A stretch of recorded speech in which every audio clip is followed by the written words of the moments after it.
নন্দকুমারের নিজের স্ত্রীকে আগুনে পুড়িয়ে মারার অভিযোগে গ্রেপ্তার ৩। ঘটনাটি ঘটেছে নন্দকুমার থানার অন্তর্গত শীতলপুর গ্রাম পঞ্চায়েত এলাকায় কল্যাণপুর গ্রামে। জানা যায় 12/11/2022 সালে সুতাহাটা থানা এলাকায় দেখাশোনা করে তাদের বিয়ে হয়েছিল। বিয়ের পরেই চলত অকথ্য অত্যাচার। অবশেষে আগুনে পুড়িয়ে মারল ওই গৃহবধূকে। নাম তার শান্তারা বিবি। 4 মার্চ তাকে প্রথমে জেলা হাসপাতালে নিয়ে গেলে সেখান থেকে পিজি হাসপাতালে পাঠিয়ে দেয়। গতকাল 9 মার্চ তার মৃত্যু হয়েছে। মৃত্যুকালে তার বয়স 22।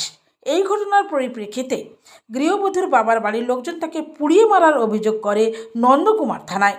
নন্দকুমার থানার পুলিশ তার স্বামী, শাশুড়ি ও দেওরকে গ্রেপ্তার করে।